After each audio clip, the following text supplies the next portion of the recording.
So perhaps you can see the relationship between that image and the title of our session here, which is This Need Not Be. Uh, I think a subtitle, if I were to give this section a subtitle, it would be Hearing the Voice of God. Uh, so before we go into the new material, I want to review the last paragraph from the previous section because I think it leads right in to the first paragraph of this section. So hello and welcome to Miracles on High Plains. My name is Jonica, and our reader today is Susie S. The calm being of God's kingdom, which in your sane mind is perfectly conscious, is ruthlessly banished from the part of the mind the ego rules. The ego is desperate because it opposes literally invincible odds, whether you are asleep or awake. Consider how much vigilance you have been willing to exert to protect your ego and how little to protect your right mind. Who but the insane would undertake to believe what is not true and then protect this belief at the cost of truth? Mhm. So consider this first statement that your tranquility, your inner peace, which is a part of your higher mind, is ruthlessly banished from the part of your mind the ego rules, which is your ordinary day-to-day consciousness, ruthlessly banished.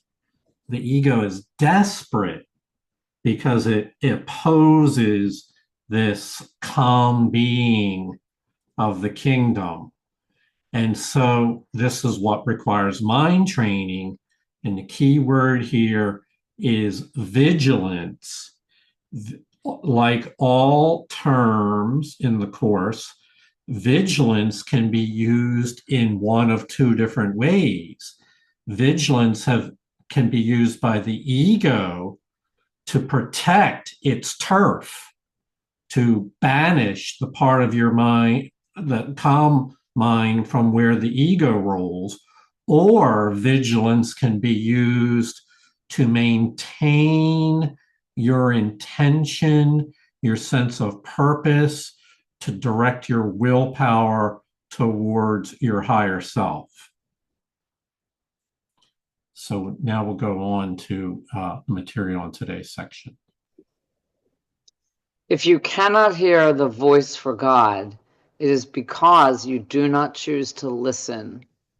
That you do listen to the voice of your ego is demonstrated by your attitudes, your feelings, and your behavior. Yet this is what you want. This is what you are fighting to keep and what you are vigilant to save. Your mind is filled with schemes to save the face of your ego, and you do not seek the face of Christ. The glass in which the ego seeks to see its face is dark indeed. How can it maintain the trick of its existence except with mirrors? But where you look to find yourself is up to you.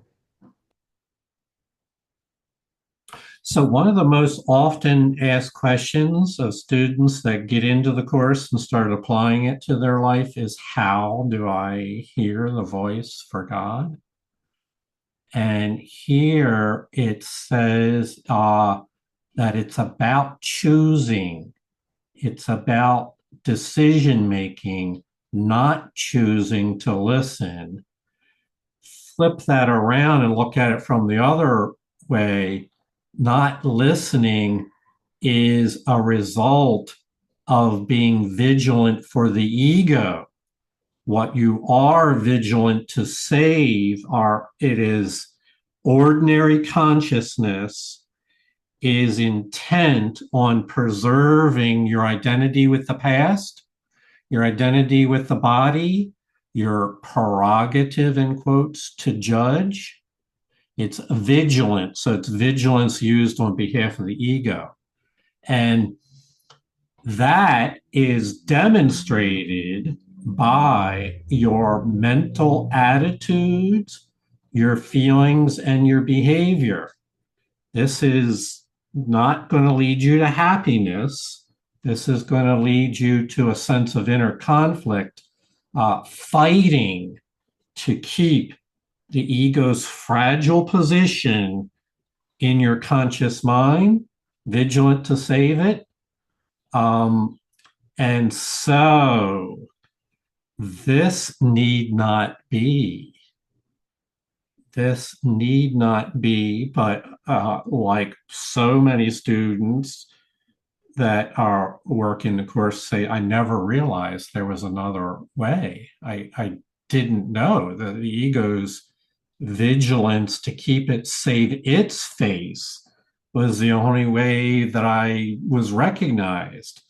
So now choosing is about having a choice, not being forced in one direction, but being have other options to consider.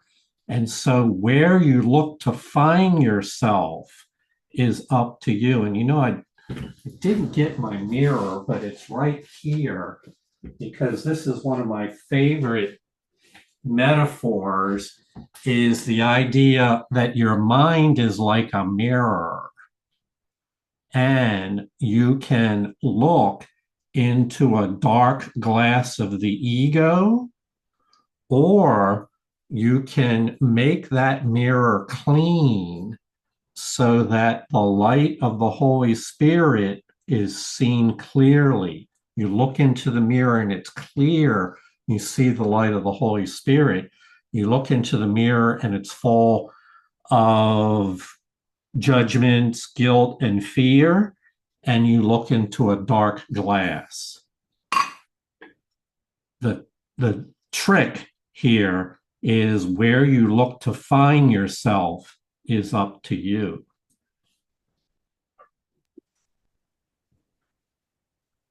I have said that you cannot change your mind by changing your behavior, but I have also said, and many times, that you can change your mind.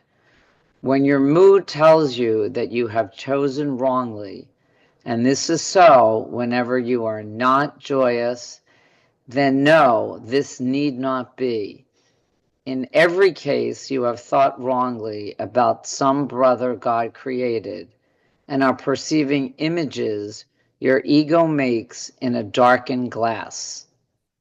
Think honestly what you have thought that God would not have thought, and what you have not thought that God would have you think. Search sincerely for what you have done and left undone accordingly, and then change your mind to think with God's. This may seem hard to do, but it is much easier than trying to think against it. Your mind is one with God's. Denying this and thinking otherwise has held your ego together, but has literally split your mind. As a loving brother, I am deeply concerned with your mind and urge you to follow my example as you look at yourself and at your brother, and see in both the glorious creations of a glorious Father. So let's start with the ego point of view, which is said here. In every case, you thought wrongly about some brother whom God has created and are perceiving images in your ego that your ego makes in a darkened glass. And so there we go. This is the same mirror, but it's the backside, it's the darkened glass. And so when we judge another as wrong or less than or as unlovable or not worthy of our love, we are looking actually into the mirror of our own darkened glass, seeing what's inside a thought of our own projected outward onto someone else. And when you do this, you can tell because your mood tells you that you have chosen wrongly. It's a sense of, it's an attack, an emotional, mental attack against a brother.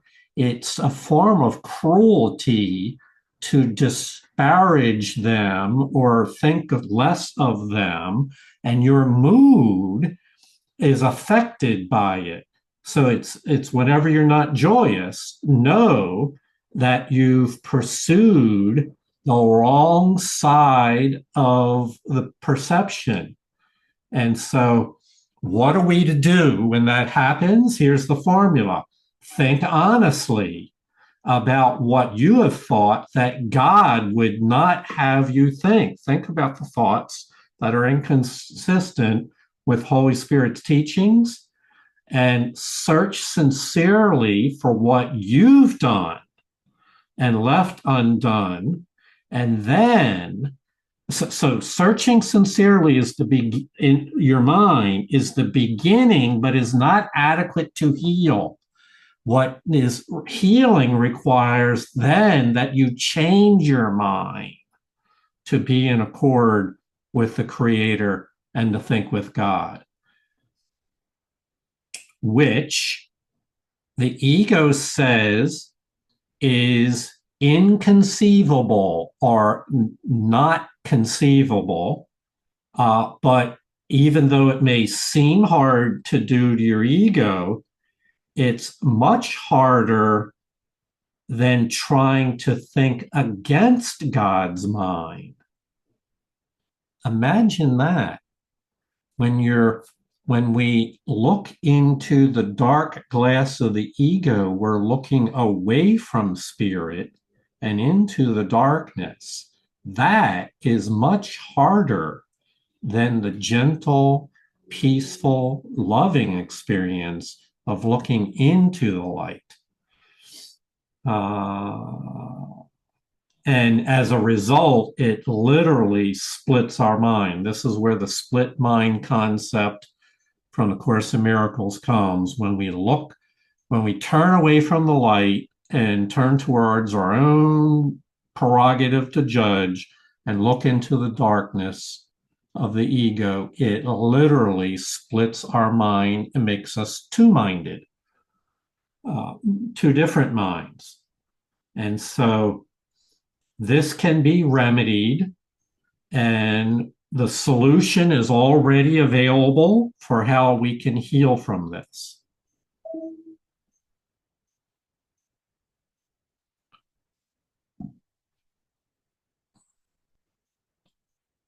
Susie?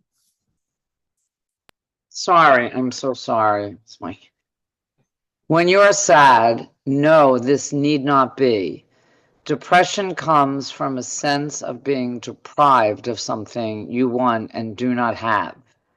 Remember that you are deprived of nothing except by your own decisions, and then decide otherwise. When you are anxious, realize that anxiety comes from the capriciousness of the ego, and no, this need not be. You can be as vigilant against the ego's dictates as for them. When you feel guilty, remember that the ego has indeed violated the laws of God, but you have not. Leave the sins of the ego to me. That is what atonement is for. But until you change your mind about those whom your ego has hurt, the atonement cannot release you. While you feel guilty, your ego is in command, because only the ego can experience guilt. This need not be. So let's look at these first three sentences here, and you tell me, can you be deprived? Are you, according to what it says here, are you deprived? Somewhat of a mixed question. You're not deprived by the creator, but you can be deprived by your own decisions. Only your own mind can cause you to think of yourself as deprived. And that would be an error. And so the solution to that is to then decide otherwise. Again, pay attention to the way you feel when you're anxious. Realize the source of all that is fear comes from your ego. And no, it's not normal. It's not normal as defined by the Holy Spirit. It's not normal to be fearful, anxious, feel deprived, feel depressed. That's not normal is to receive the light of the Holy Spirit and feel tranquil, peaceful, and happy and joyous. When you feel guilty, it's the ego that has looked away from the laws of God, but it's not you that's looked away. By the way, as a side comment here, you feel, I'm going to rephrase this, you feel guilty when the ego violates the laws of God. And then your mind gets swept up along with it and feels confused and goes along with that. Well, the only way we can be vigilant against violating the laws of God is to learn what the laws of God are. If you don't know what the laws of God are, then you can wind up violating it and not even know.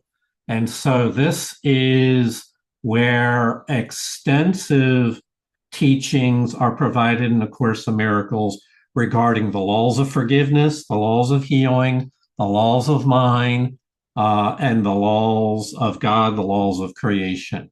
They are spread throughout A Course in Miracles. And then when you recognize what the laws of God are, then you're more apt to know when you've deviated or violated them. There's something that immediately tells you this is inconsistent with the laws of love, the laws of life, and I want to decide again. I don't want to continue along that path. And guilt is the feeling indicator that arises.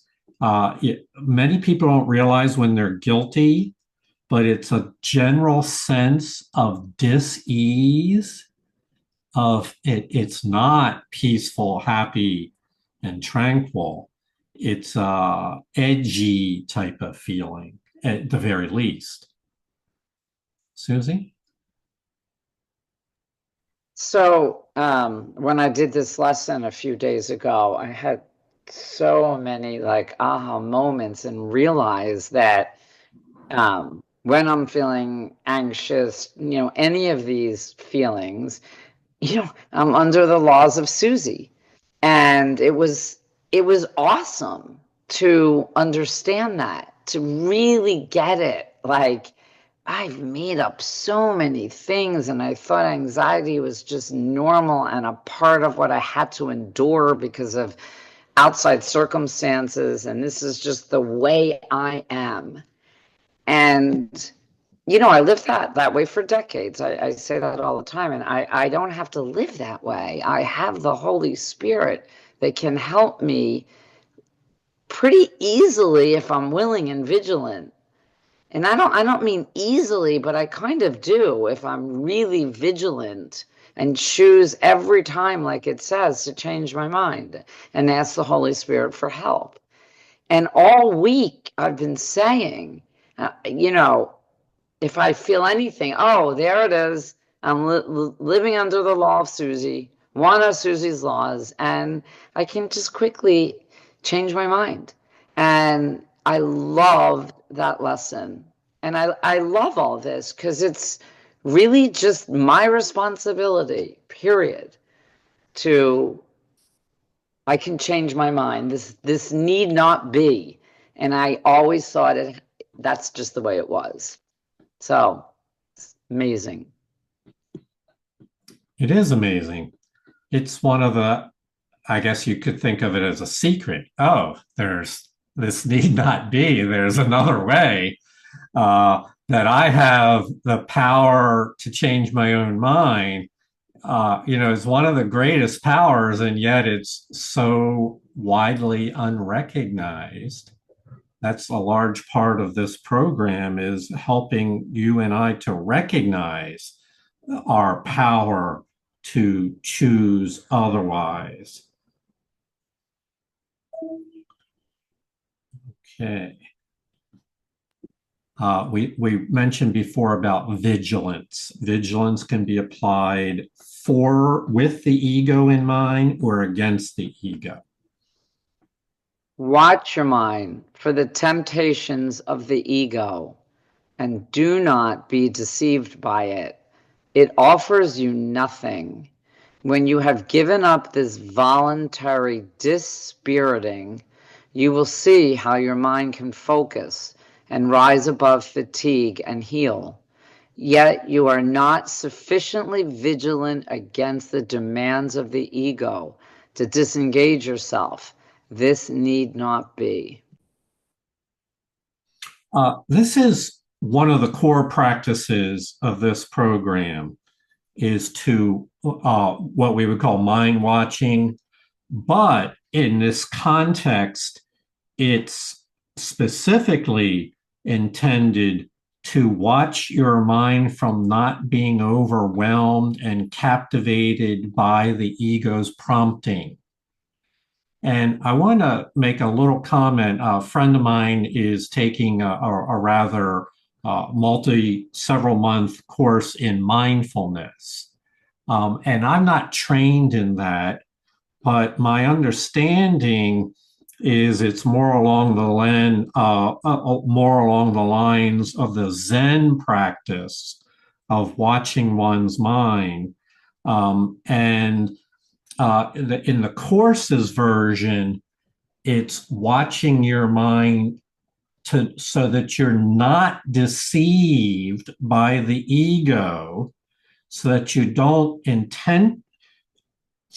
don't volunteer to have your mood, your feelings, and your thoughts enter into the dark cave, so that you're not voluntarily dispiriting yourself, and know that you always have a choice.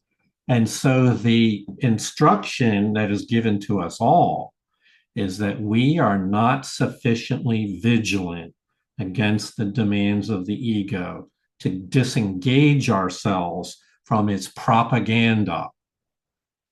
That need not be.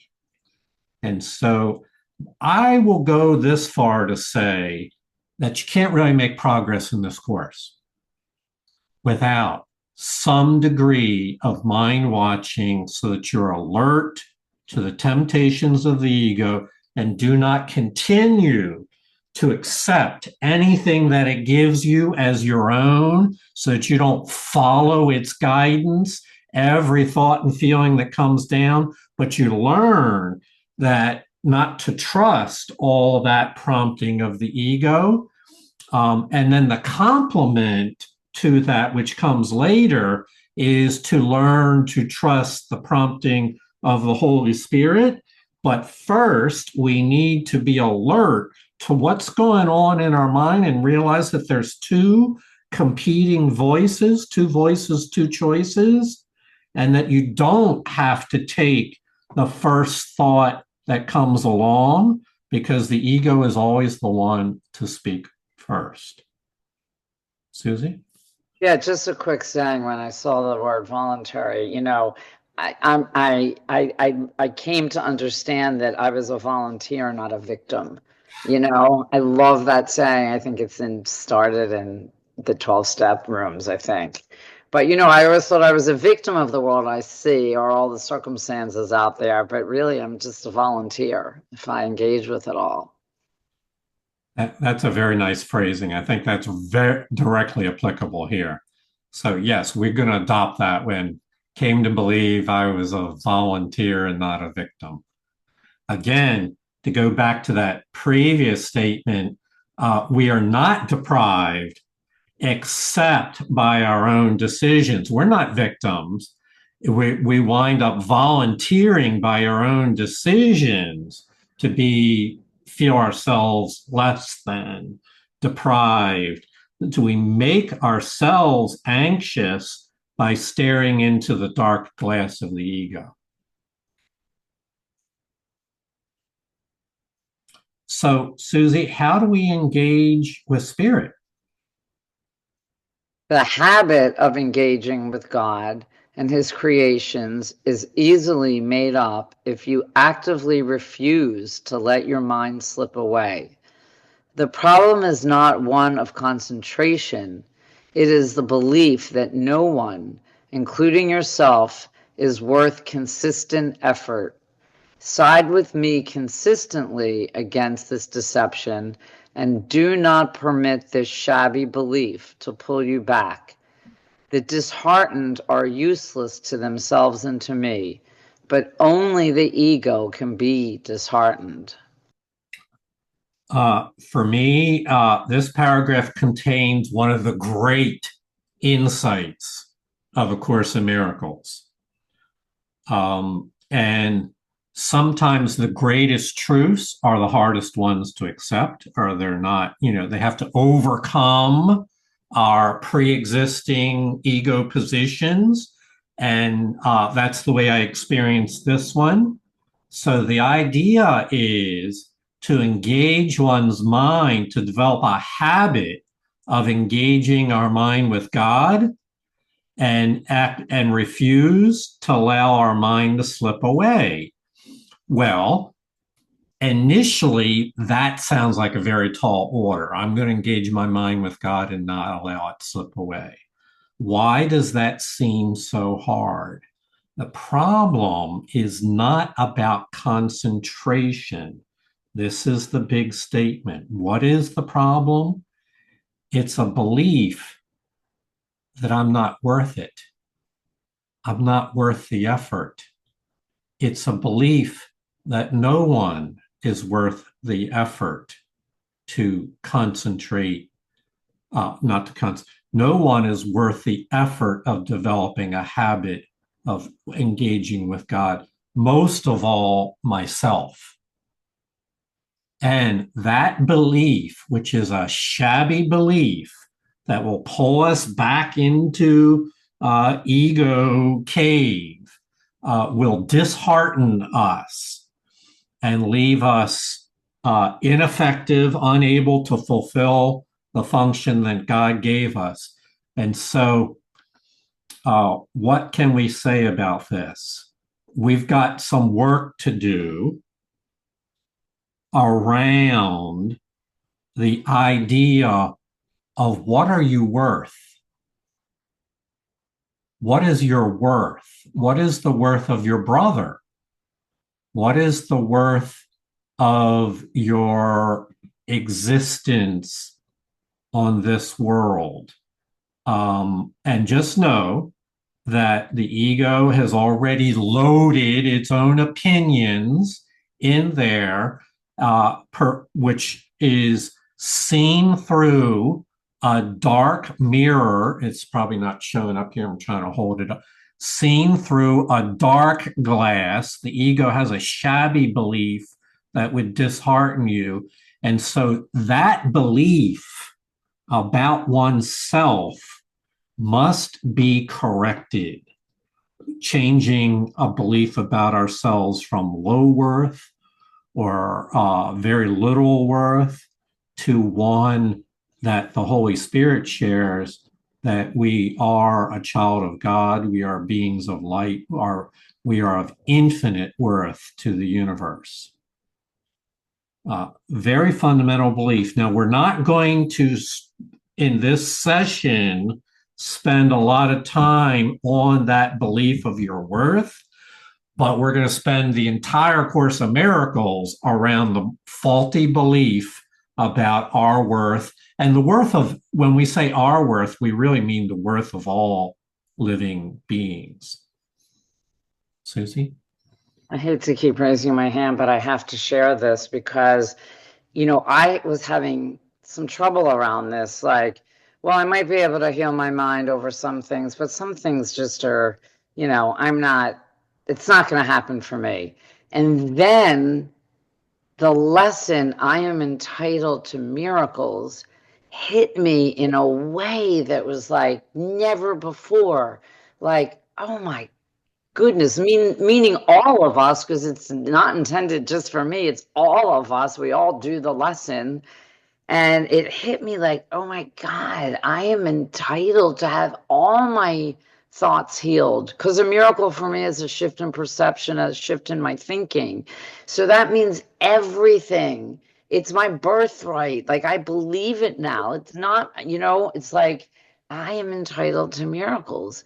That just had this kind of, you know, effect on me. Like, and so I said after I did the lesson, or like a day later, I said, okay, Holy Spirit, let's get to it. I'm entitled to have my whole mind healed. Let's go. Honest to God, I had this like moment. So my worth was directly turned around, like it was great. And so every time this week it's like, no, I'm entitled to a shift in my thinking, which is awesome. Nice, nice. Hi, Jerry. Did you have a comment? No, all I did, but well, maybe I'll just throw it out there after all. When you started talking about this in the beginning of the last few sentences, there was a sense I got that, and I may have had the sense and said this before at another meeting we had. It seems to me that at some point in time, we tend to place ourselves above God. And I wonder if this is not a bit contrary to what this whole thing is about. Yeah, the idea of being above God certainly is contrary. The ego wants to be your God, Yeah, Jerry. So the ego wants to sit on the throne of God for us. And so there is a thought about being above God. That's an ego thought, not a true thought, not a trustworthy right. thought. And so in many ways, this is a program about dethroning the ego from the false God, its position as a false God, and allowing the true God to resume his rightful place. And we are considered to be his children or his offspring, an extension of his nature, but not above him. Does that help? Yeah, that's what say that no one, including yourself, is worth. No, that's not it. Anyway, I should have chimed in when it Yeah, hit. might have been a little bit earlier. All right. Yeah, It'll probably come back. it probably will. Yeah. Thank you, Jerry. Thank you. Noel? One of the greatest obstacles to what he's asking is my feeling I'm a victim of the world, of my circumstances, of my perceptions, even of certain teachings. And that also reminds me of the prodigal son. In another class, we've been studying that parable, and there's many layers to it. But the point I want to make is that after the younger son returns, the father turns to the older son who already has all the riches of his inheritance. And the father says, this is to the older son, everything I have is yours. You are always with me. So it's like beyond all the material things, the older son still needed that reassurance.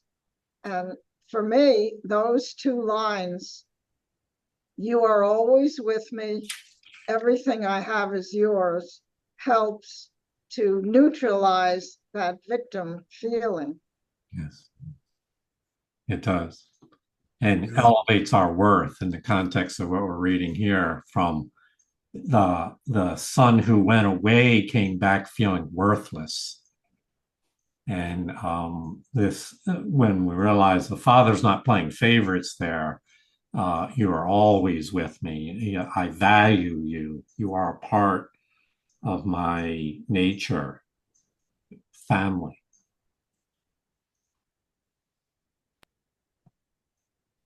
Have you really considered how many opportunities you have had to gladden yourself, and how many of them you have refused? There is no limit to the power of a son of God, but he can limit the expression of his power as much as he chooses. Your mind and mine can unite in shining your ego away, releasing the strength of God into everything you think and do. Do not settle for anything less than this, and refuse to accept anything but this as your goal. Watch your mind carefully for any beliefs that hinder its accomplishment, and step away from them. Judge how well you have done this by your own feelings, for this is the one right use of judgment. Judgment, like any other defense, can be used to attack or protect, to hurt or to heal. The ego should be brought to judgment and found wanting there. Without your own allegiance, protection, and love, the ego cannot exist. Let it be judged truly, and you must withdraw allegiance, protection, and love from it. So there might be a lot of confusion around with students around of a course around judgment. And this is an angle on it that probably will surprise a number of people, because the kind of shortened version, overly simplistic, is judgment equals bad. Well, judgment in the hands of the ego does equal bad. Having judgment in the hands of the ego and then you're following that guidance equals bad. But judgment in the hands of the holy mind of the Holy Spirit is for your good. And it says, so judgment can be used for good. And here, this is where nuanced teachings come into play, where we're not black or white. Judgment is always, black or white would have judgment is always bad and never good. That would be black and white types of absolutist teaching. Here, it says that judgment can be used to protect or to heal, that the ego should be brought to judgment, and that this is the one right use of judgment. What is? To judge how well you have stepped away from the ego and stepped away from it, is the one right use of your judgment, and that your feelings will provide the indicator. When you step away from the ego, you feel more at peace less troubled, less irritated, or less angry, less like a need of attack, more tranquil. So the ego, the one right use of judgment is to judge against the ego. Let the ego be judged truly. And the consequences of that is that you assert your will that I do not want to be guided by the ego's insanity anymore. And I therefore withdraw my allegiance, withdraw my protection, and withdraw my love from the ego. This is what vigilance is all about, is the withdrawal of allegiance, protection, and love from the ego. Realizing that the ego is not worthy.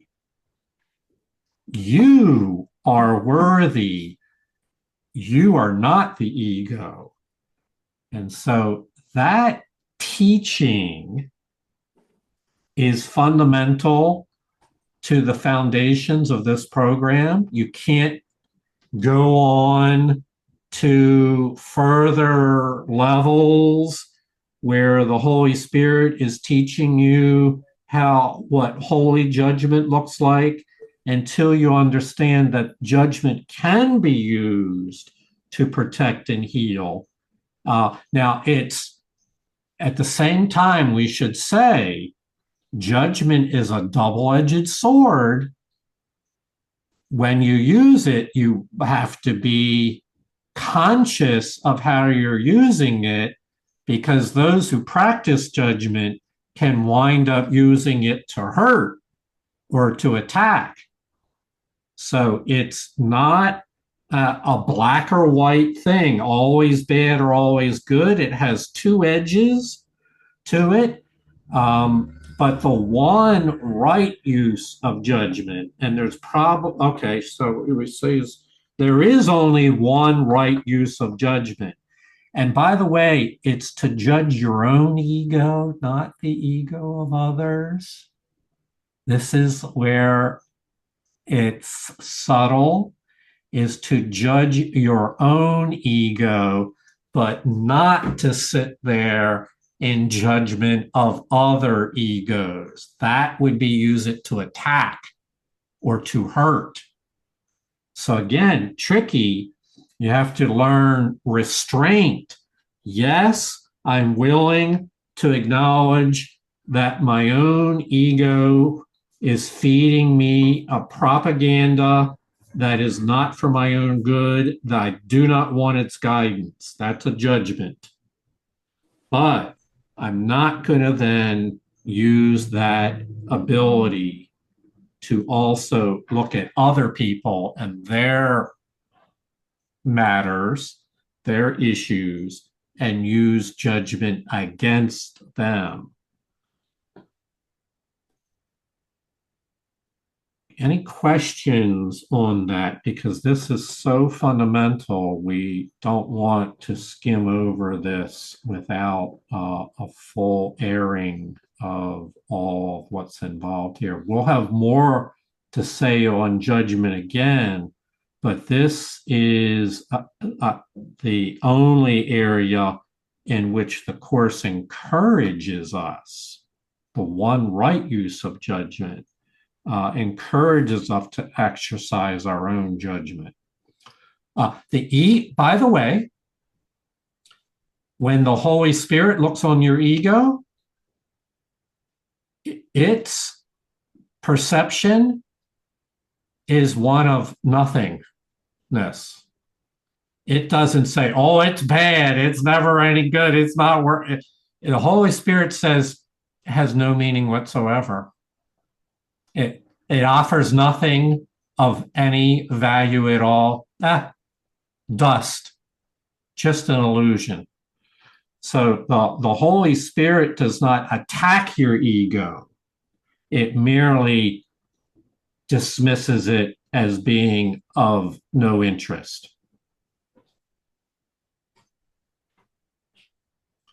Now we get to one of my favorite parts.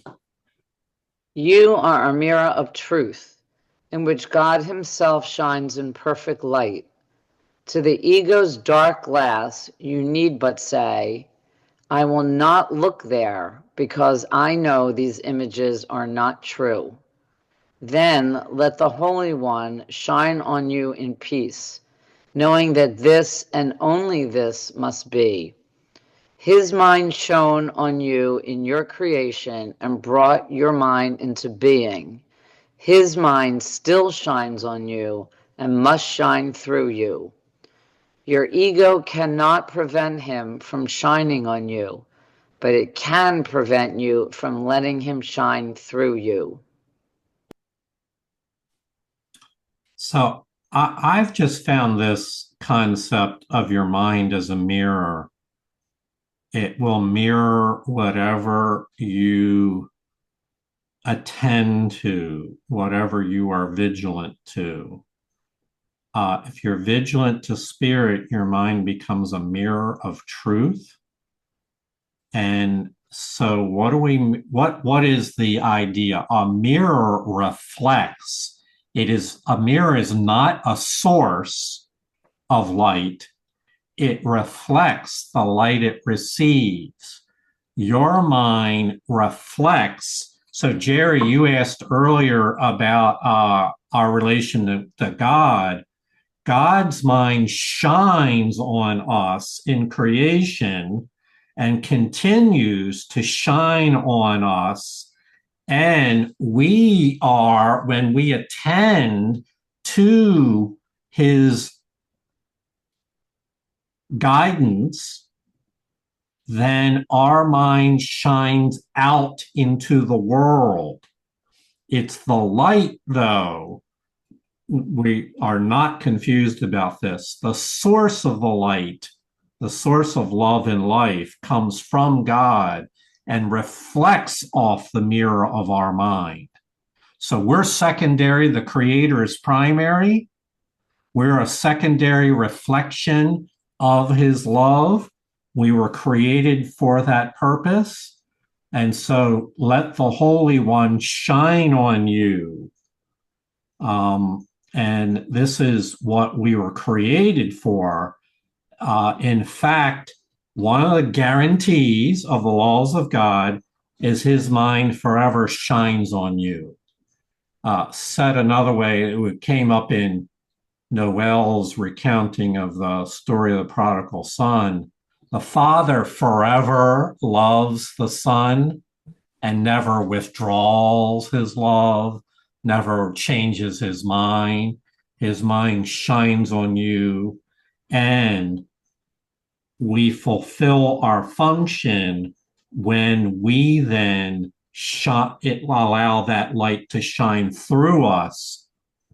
So we let him shine through us.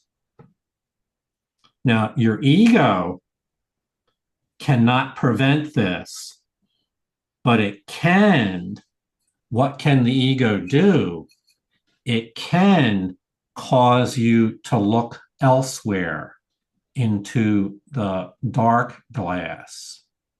It can, this is where we said before, you are not deprived, but your decisions can deprive you of the awareness of God's light. And so this is where, again, vigilance and mind training go on to make sure you attend to which direction your mind is looking. Is it looking into the dark glass of the ego or into the bright light of spirit?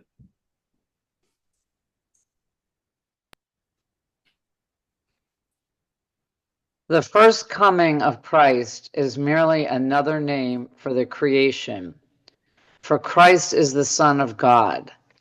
The second coming of Christ means nothing more than the end of the ego's rule and the healing of the mind.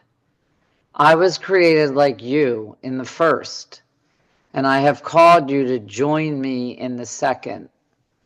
I am in charge of the second coming, and my judgment, which is used only for protection, cannot be wrong because it never attacks. Yours may be so distorted that you believe I was mistaken in choosing you. I assure you, this is a mistake of your ego. Do not mistake it for humility. Your ego is trying to convince you that it is real and I am not, because if I am real, I am no more real than you are. That knowledge, and I assure you that it is knowledge, means that Christ has come into your mind and healed it. So let's go back to this concept of having a shabby image of ourselves, of the belief that we're not worth the effort to keep our mind on God. Well, where does that come from? Christ says, my judgment is used for protection, but your judgment, meaning our little self, may be so distorted that you believe Christ was mistaken in choosing you. This is a shabby self-concept of sense of deprivation. I assure you, this is a mistake of the ego. Do not mistaken that for humility. This was done a lot in the Middle Ages, or it's even done today, is to take a very shabby view of oneself and think of it as being humble, and therefore buying into the ego's judgment that you're not worthy of light and love. There's still many practices today that are reflections of this. But in truth, we're being invited to stand in the light.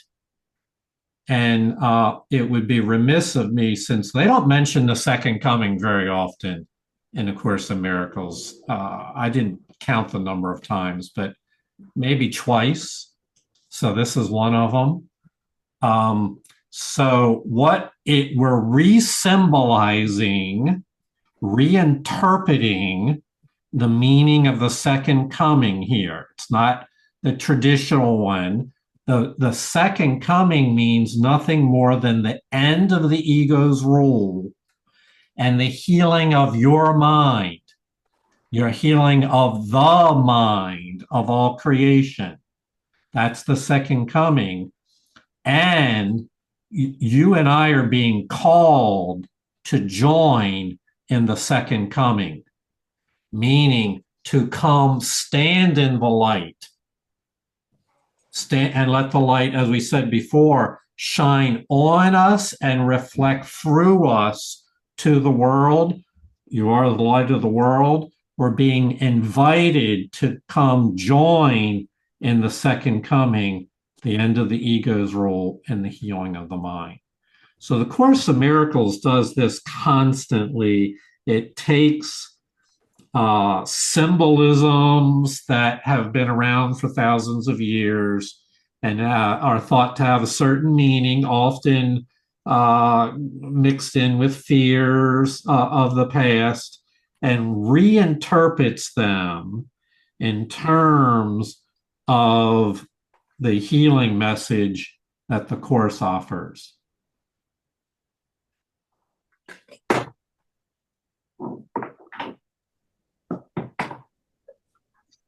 I do not attack your ego. I do work with your higher mind, the home of the Holy Spirit, whether you are asleep or awake, just as your ego does with your lower mind, which is its home. I am your vigilance in this, because you are too confused to recognize your own hope. I am not mistaken. Your mind will elect to join with mine, and together we are invincible. You and your brother will yet come together in my name, and your sanity will be restored. I raise the dead by knowing that life is an eternal attribute of everything that the living God created. Why do you believe it is harder for me to inspire the dispirited or to stabilize the unstable? I do not believe that there is an order of difficulty in miracles. You do. I have called and you will answer. I understand that miracles are natural because they are expressions of love. My calling you is as natural as your answer and as inevitable. Years ago, when we read this in a class, one of the students commented that she felt this was very coercive because it says, you and your brother will yet come together in my name, and that your mind will elect to join with mine, and together we are invincible. She felt, she read into it that she had no choice in the matter. I would read this instead in a different light, and that is that Christ here sees beyond the current chapter in time and sees the entire picture from beginning to end, and knows that this is the only direction forward is towards the light. There's not an alternative reality where you can spend the rest of eternity in darkness and in confusion. All creation was created by the Creator. The light shines on us all, and we are all headed towards the light eventually, ultimately. And so Christ recognizes that this is the inevitable outcome. Anything else is insane. And he's certain that our sanity will be restored. We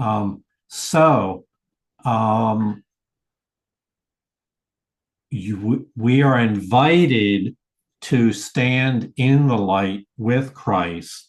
He is your vigilance in this, because if it were left to us to decide by ourselves, we're much too confused to recognize our own hope. This reflects back to what we said before.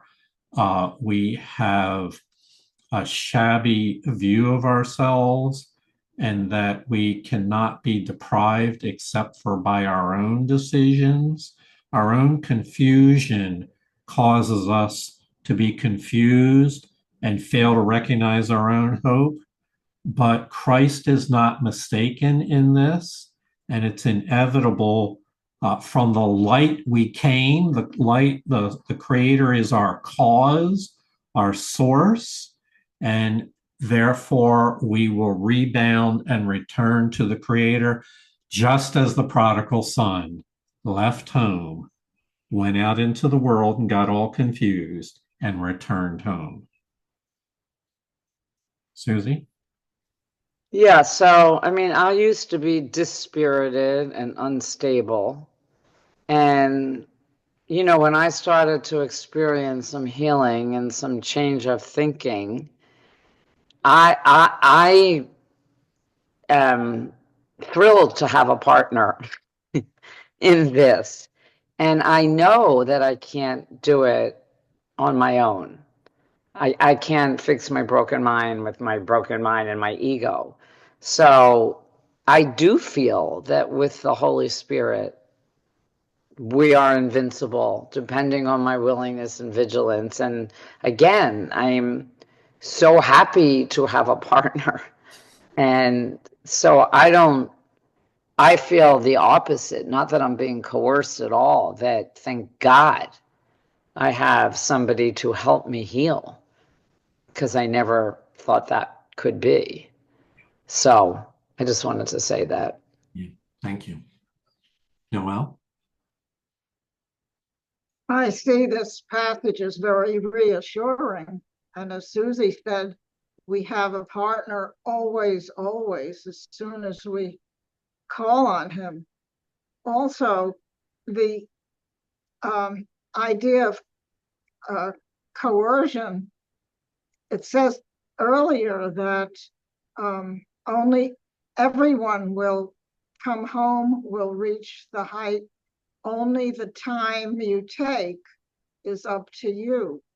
So when he says you and your brother will yet come together in my name, it's a matter of our choice, as has been emphasized in this whole section. Yeah. Yes, very much so. Thank you. So I wanted to summarize some thoughts that we had together. I prepared this ahead of time, so I don't know if it will resonate the same way, but I'll read this. So these are passages. The habit of engaging with God in his creation is easily made if you actively refuse to let your mind slip away. The problem is not one of concentration. It's a belief that no one, including yourself, is worth consistent effort. That belief of our worth is the central point of the ego's starting point. Is about what is your nature? What are you worth? And we will continue to show that to be poor guidance. So we talked about vigilance today. Watch your mind carefully for any beliefs that hinder the strength of God in you and step away from them. Judge how well you have done this by your own feelings, for this is the one right use of judgment. Step away from feelings that cause you to feel anxious, depressed, unworthy, deprived. The ego should be brought to judgment and found wanting there. Let it be judged truly, and you will withdraw allegiance, protection, and love from it. Without your allegiance, protection, and love, the ego returns to what? Nothingness. It's a set of thoughts that were believed in. I don't know if this is appropriate, but just like I'm going to imagine that the belief in Santa Claus does not hold a lot of power over your mind at this time, but it may have at one point. Well, the same thing will be true of the ego. It will return to just an outdated belief that has no merit. And one of my favorite metaphors, you are a mirror of truth. The Creator's mind shone on you in your creation and brought your mind into being. His mind still shines on you forever and must shine through you into the world. This is the lofty function that the Father has in mind, to which the ego is most afraid that you would follow that guidance and believe in the lofty function that the Creator has in store for us. So that is as far as we're going to go in this session. But these lessons are so profound, especially the one on the one right use of judgment, I think is really amazing and worth reviewing and spending enough time with it so that you're comfortable with both the downsides of judgment as well as the one instance where we are encouraged in the Course to use judgment. Noel? Back to the idea of worthiness. For me, when I say I'm not, that's a false humility. Oh, look at me. I'm so humble. I'm so unworthy, like the Pharisee who says, oh, well, I pray all day and whatever. But to discard that is to ask for help too, and discarding that and say, I am worthy as his perfect son, yet I'm